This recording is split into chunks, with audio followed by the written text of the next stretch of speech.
신앙생활을 제대로 하는 것은 쉽지가 않습니다만 그 중에서도 제일 어려운 것은 전도하는 것이 아닐까 생각합니다. 사람들에게 예수 믿으라고 전하는 것은 참 쉽지가 않습니다. 용기가 없어서도 그렇고 체면 때문에도 그렇고 입이 잘 떨어지지 않습니다.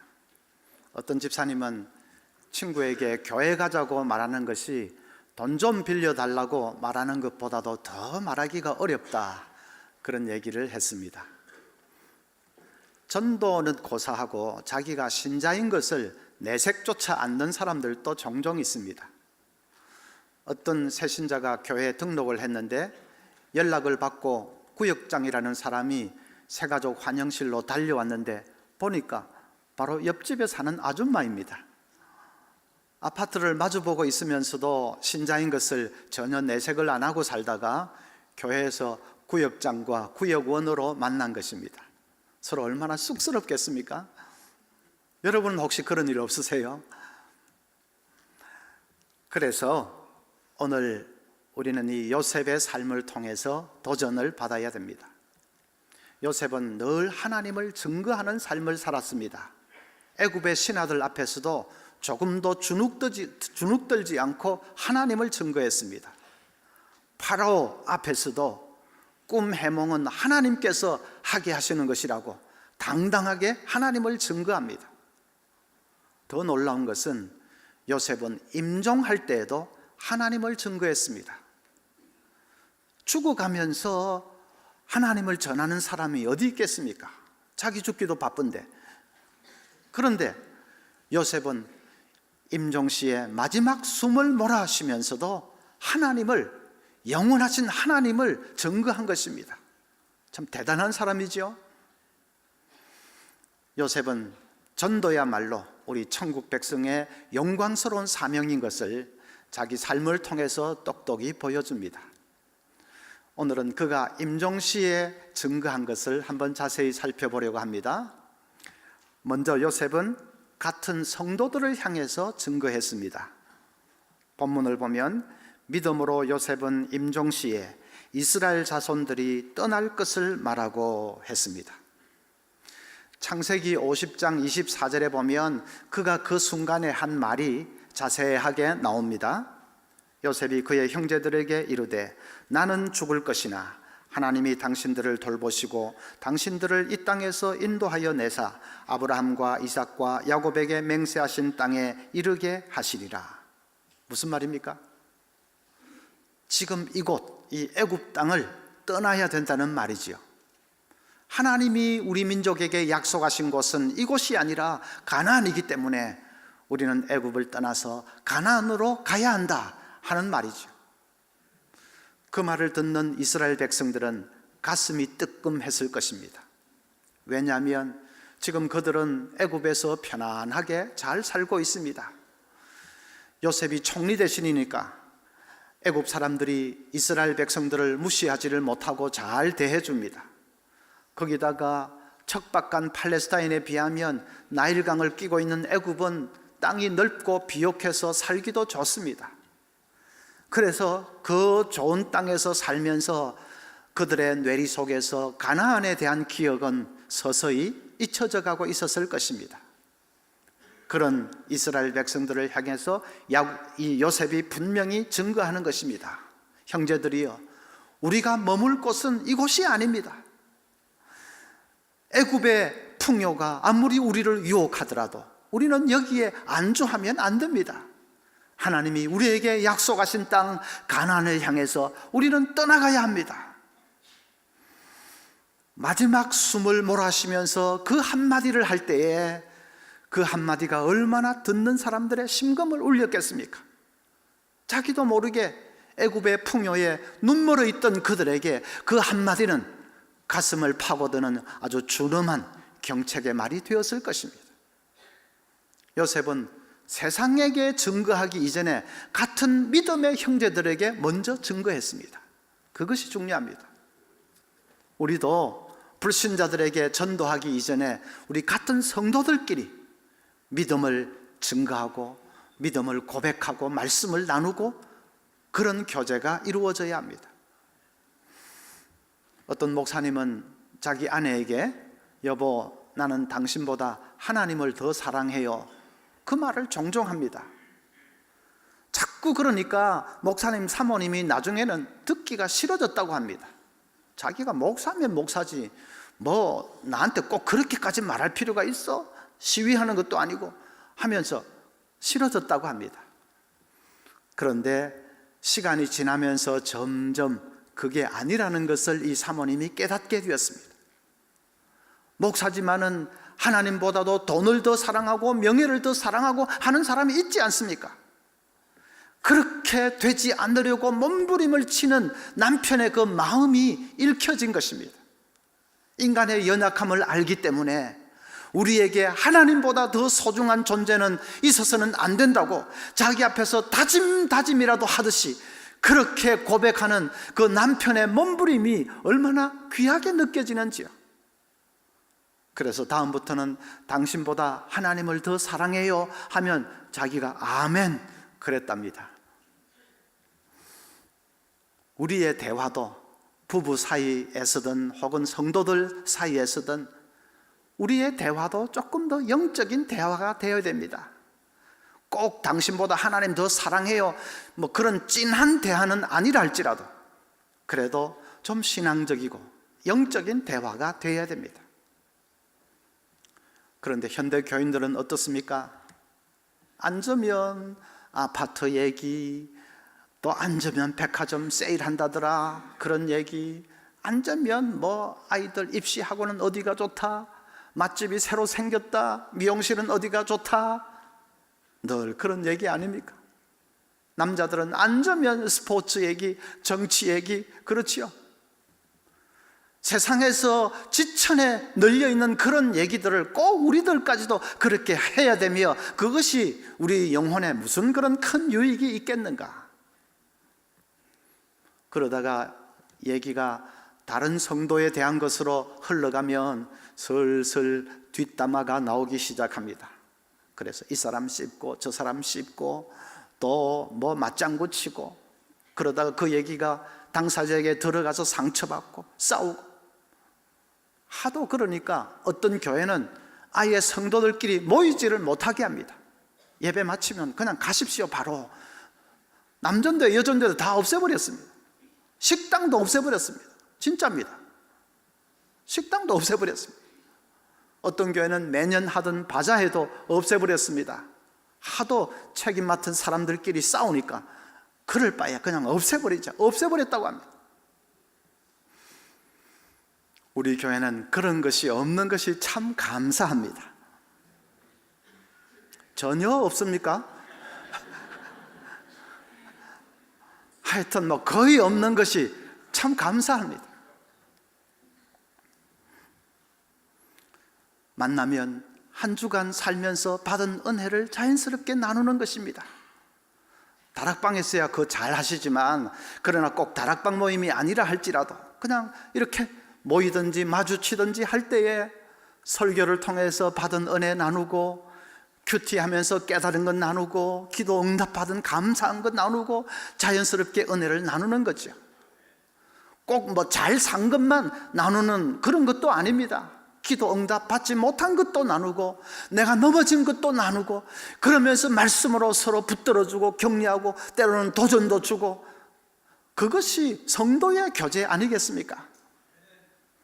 요한일서 1장 3절에 우리가 보고 들은 바를 너희에게도 전함은 너희로 우리와 사귐이 있게 하려 함이니 우리의 사귐은 아버지와 그의 아들 예수 그리스도와 더불어 누림이라.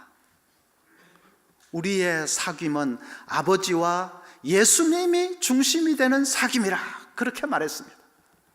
우리의 대화는 아버지와 예수님이 중심이 되는 대화입니다. 백화점 세일이 중심이 되는 대화가 아니고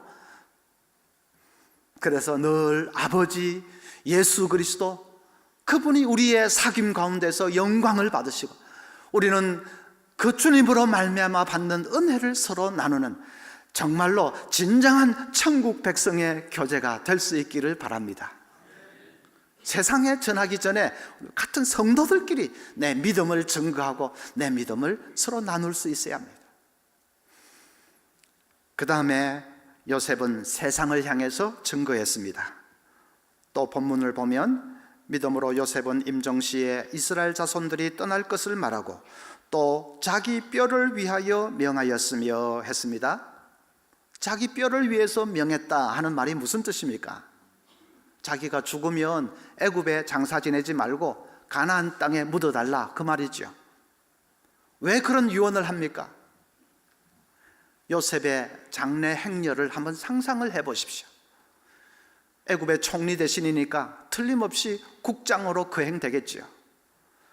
수많은 사람들이 연도에 몰려 나와서 지켜보고 있는 가운데 요셉의 장래 행렬이 애굽을 떠나서 저 가나안을 향하는 그 장면을 한번 상상해 보십시오.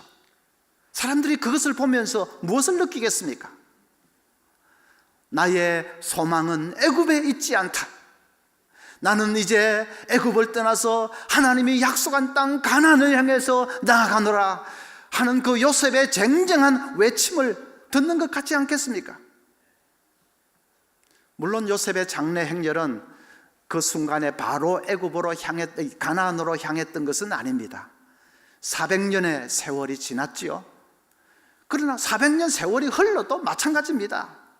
오랜 세월이 흘러서 역시 장래 행렬이 가나안을 향하는 것을 바라볼 때 그 사람들이 무엇을 느끼겠습니까? 애굽의 부귀영화가 나의 기쁨이 아니다. 나의 애정은 애굽을 향한 것이 아니다. 이제 나는 나의 기쁨이요 나의 소망인 바로 가나안을 향해서 하나님의 나라를 향해서 나아가노라. 옛날에 요셉의 그 쟁쟁한 외침을 듣는 것 같지 않겠습니까? 요셉은 죽어서라도 그것을 증거하기를 원했던 것입니다. 자기의 장래 행렬마저 세상을 향한 믿음의 외침이 되기를 원했던 것입니다. 그에 비하면 우리는 어떻습니까? 우리는 너무 냉담한 것 아닙니까? 어떤 사람은 죽어가면서도 복음을 외치고 또 외쳤다고 하는데 그에 비하면 우리는 너무 안일하게 너무 냉담하게 입을 다물고 있는 것 아닙니까? 윌리엄 부스라는 사람이 기도하는 가운데 지옥의 환상을 보았습니다. 지옥은 성경을 통해서 종종 읽기는 했지만 그러나 환상 중에서 눈으로 보는 지옥은 너무나도 무섭고 참혹했습니다. 거기에 자기 친척이 포함되어 있는 것을 보고 충격을 받았습니다.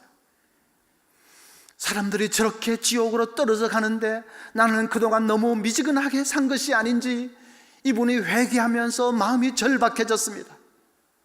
그래서 사람들을 모아 만든 것이 바로 구세군입니다. 구세군, 세상을 구원하는 군대라는 뜻이죠. 한 영혼을 살려내는 것을 마치 군대가 전투를 하듯이 그렇게 온 힘을 다해서 생명을 다해서 해야 된다는 뜻으로 구세군을 창설한 것입니다. 지금은 자선 냄비만 딸랑거리고 있는데 시작은 그렇지 않습니다. 시작은 그렇게 해서 시작된 것입니다. 윌리엄 부스는 기도할 때마다 늘 이렇게 기도했다고 합니다. 하나님, 교인들의 눈을 한 번만 열어주시옵소서. 도무지 전도하지 못하고 벙어리처럼 되어 있는 저 교인들의 눈을 한 번만 열어주시옵소서. 그래서 지옥을 보여주시옵소서. 그러면 당장이라도 거리로 달려나가서 복음을 전하지 않고는 견딜 수 없을 겁니다. 맞는 말이지요. 우리는 자꾸 천국을 보여달라고 하는데 천국은 이 다음에 실컷 볼 것입니다. 이 땅에 살면서 보아야 될 것은 천국이 아니라 지옥입니다. 그래서 예수 없이 살아가는 사람들의 마지막이 어떻게 되는지를 한번 볼 수만 있다면 아마 이렇게 미지근거리면서 주저앉아 있지는 않을 것입니다. 정말로 일어나서 달려나가 복음을 전하지 않고는 견딜 수 없을 겁니다. 영국의 존 스타트가 전도에 관해서 쓴 책 이름이 Our Guilty Silence, 우리말로 침묵하는 죄라는 책입니다. 존 스타트는 침묵하는 것이 죄라고 했습니다. 퇴선하라는 말 한마디만 했더라면 학생들이 빠져 죽지 않을 수 있는 것을 그 말 하지 못하고 그 말 하지 않고 그냥 팬티 바람으로 도망친 선장에게 살인죄를 적용하는 것은 그대로 되지는 않았지만 어떻게 보면 당연하지 않습니까? 예수 믿으라는 그 한마디만 할 수 있다면 어쩌면 살아날 수 있는 생명들 앞에서 우리가 입을 다물고 침묵하고 있다면 그것이 죄라고 해도 과언이 아니지 않습니까? 성경에도 핏값을 바로 너희들에게서 찾을 것이라고 말씀했습니다. 침묵하는 것은 죄입니다. 입을 벌려서 전해야 합니다. 자꾸 우리 교회 가자고 그래야 되는 것처럼 생각하니까 입이 잘 떨어지지가 않는 것이죠. 물건을 안겨주면서 팔면은 팔기가 쉽겠는데 그런 거 없이 말로서만 보험을 들라고 하면 말하기가 어렵죠. 전도도 마찬가지입니다. 어떻게든지 우리 교회로 끌어와서 한 자리 더 채워야 되는 것처럼 생각하니까 뭐 쥐어주는 것도 없이 말로만 그렇게 하려고 하니까 입이 떨어지기가 어렵죠. 그런데 우리 교회로 오라는 것이 아닙니다. 당신이 예수님을 만나면 새 삶을 살게 될 것입니다. 가정 문제 해결될 수 있습니다. 자녀들 문제도, 자녀들 앞길도 형통하게 될 수 있습니다. 예수 믿고 구원 받으십시오, 그 말 아닙니까? 자기들이 몰라서 그렇지 그건 자기들에게 줄 수 있는 지상 최대의 선물입니다. 그럼 뭘 주저할 것입니까? 담대하게 복음을 전하는 삶이 될 수 있기를 바랍니다. 두 번째로는 모든 기회를 활용해서 전해야 합니다. 시카고 윌로우 크릭 교회의 빌 하이벨스 목사님은 열린 예배로 유명하지만 그러나 사실은 그분은 복음 전도에 남다른 열정을 가지신 분입니다. 그분은 자기가 가는 식당이나 세탁소나 편의점이나 뭐 이발소나 이런 데를 이곳저곳 다니지 않고 꼭 한 군데를 정해놓고 다닌다고 합니다. 계속 같은 곳을 가면서 그 주인하고 좋은 관계를 맺으려고 애를 씁니다.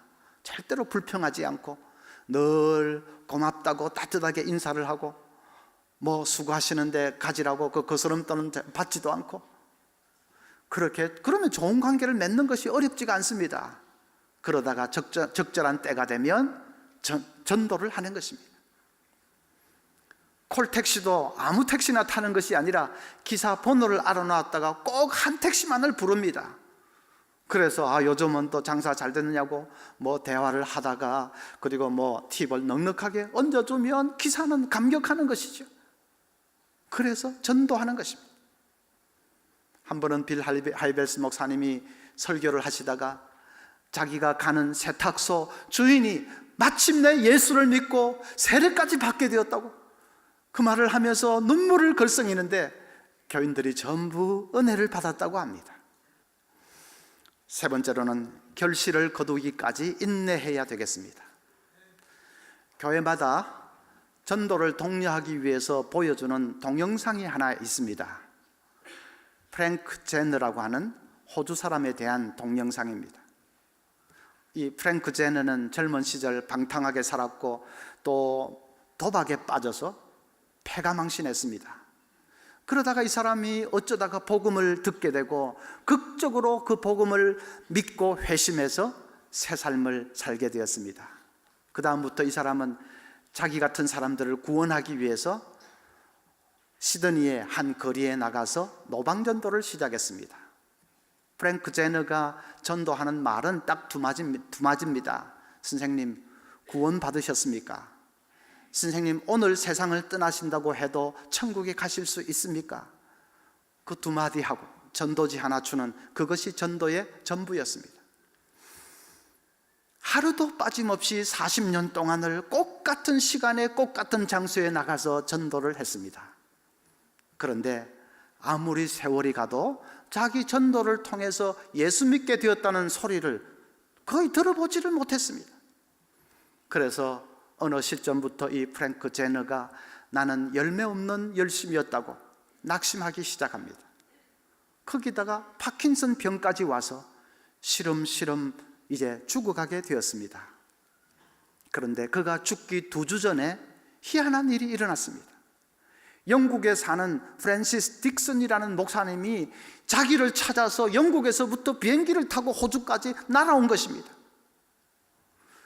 딕슨 목사님이 영국에서 이제 목회를 하는데 하루는 예배를 드리는데 교인 한 사람이 간증을 하고 싶다고 해서 해라고 했더니 이 교인이 자기는 옛날에 호주 시드니에서 한 백발의 신사가 전해주는 전도지를 받아들고 그것이 계기가 되어서 예수를 믿게 되었다고 하는 것입니다. 그리고 이어서 다른 간증을 하는데 하여튼 그 말을 하는 것입니다. 2주 후에 딕슨 목사님이 다른 교회 예배 인도하러 갔는데 거기서도 시드니 거리에 그 노인이 전해주는 전도지 얘기를 또 어떤 사람이 하는 것입니다. 그 다음부터는 종종 어디 다른 교회 갈 때마다 20, 30년 전에 시드니 한 거리에서 백발의 신사 때문에 내가 그것이 계기가 되어서 예수를 믿게 되었다고 하는 사람들이 계속 나타납니다. 딕슨 목사님이 그 백발의 신사가 누군지 궁금해서 견딜 수가 없었습니다. 그래서 마침내 결단을 하고 비행기를 타고 시드니까지 날아온 것입니다. 수소문 끝에 이 프랭크 제너를 만나게 되었습니다. 그런데 그 즈음에 이 프랭크 제너는 이미 70 중반을 바라보고 있었고 파킨슨 병으로 이제 죽어가고 있습니다. 딕슨 목사님이 이 병자의 손을 꼭 잡고 당신이 얼마나 많은 생명들을 구원해냈는지 아느냐고 그것을 일러주었습니다. 프랭크 제너는 자기 삶은 아무 열매 없는 삶이었다고 낙심하고 있다가 그 소리를 들으면서 열매 없는 것이 아니었구나, 하나님 앞에서 뜨거운 감사의 눈물을 흘립니다. 그것이 바로 이 동영상의 내용입니다. 저는 그 동영상 바라보면서 정말로 감동이 됐습니다. 하나님이 전도를 얼마나 기뻐하시는지가 깨달아졌습니다. 여러분, 프랭크 제너가 그 전도의 열매에 대해서 어떻게 듣게 되었겠습니까? 저는 하나님이 딕슨 목사를 보내서 알려주신 것이라고 믿습니다. 사랑하는 아들아, 네가 얼마나 많은 생명을 구원해냈는지 아느냐? 잘했다 내 아들아. 하나님이 그걸 들려주시는 것입니다. 이제 이 땅의 생을 마감하고 저 천국을 향하는 당신의 아들에게, 사랑하는 내 아들, 너무너무 수고했다. 이제 이 천국에 와서 영광의 면류관 받아 쓰고 편히 쉬어라. 하나님께서 그렇게 그를 위로하시고 그를 영접해 주시는 것입니다. 노방전도든 생활전도든 관계전도든 인내가 중요합니다. 쉽게 그냥 열매가 없다 낙심할 것이 아니고 복음이 능력인 것을 믿고 계속 전하고 기도하는 것입니다. 때가 되면 그 한 생명 반드시 하나님 앞에 돌아올 줄로 믿습니다. 우리 한국에 온 최초의 선교사 아펜젤러는 섬에 전도하러 배를 타고 가다가 물에 빠진 한 소녀를 보았습니다. 그 소녀를 구하겠다고 물에 뛰어들었다가 자기도 그만 죽고 말았습니다. 그때 아펜젤러 선교사 나이 44살입니다. 44살, 그 젊은 나이에 그렇게 죽어갔습니다. 황해도 소래에서 전도한 캐나다 선교사 맥켄지는 우리 민족을 너무나도 사랑해서 우리와 똑같이 초가집에서 살면서 우리 음식 먹고 또 우리 옷을 입었습니다. 날이면 날마다 거리에 나가서 눈물로 전도했습니다. 그러다가 1893년에 그도 병으로 세상을 떠났습니다. 미국 텍사스 출신의 여성 선교사 루비 켄트릭은 이 땅에 와서 복음을 열심히 전하다가 그도 역시 병으로 죽었습니다. 그때 루비 켄트릭 나이가 24살입니다. 꽃다운 처녀의 나이에 이 땅에서 복음을 전하다가 죽었습니다. 그 루비 켄트릭이 마지막으로 남긴 말이 이것입니다. 나에게 1000번의 생명이 주어진다 하더라도 그 1000번의 삶을 모두 조선을 위해서 바치리라. 여러분, 그들의 그 눈물겨운 희생 때문에 오늘 우리가 이 놀라운 구원의 복을 누리고 있습니다. 1000번을 산다 해도 그 1000번의 삶을 모두 한국을 위해 바치리라. 도대체 왜 그러는 것입니까? 무지한 이 땅의 백성들하고 자기하고 무슨 상관이 있다고 왜 그러는 것입니까? 한 생명 한 생명이 너무나도 소중하기 때문에 지옥으로 떨어지는 이 한 생명 볼 수가 없어서 그래서 1000번을 살더라도 1000번을 바치리라. 그 사랑의 빚을 우리가 지고 있는 것 아닙니까? 그렇다면 이제 우리도 일어서야 합니다. 입을 벌려 복음을 전할 수 있어야 됩니다. 한 생명 구원한다면 그 한 생명은 천하를 얻는 것보다도 더 귀중하다고 말씀했습니다. 여러분, 복음의 능력을 확신하면서 늘 담대하게 예수 증거하는 삶이 되시기를 바랍니다. 또 숙제입니다. 이번 한 주간 동안 꼭 한 번 이상 복음을 전하시기 바랍니다. 그래서 정말 하나님 가장 기뻐하시는 이 생명을 살리는 일에 우리가 귀하게 쓰임받을 수 있기를 바랍니다.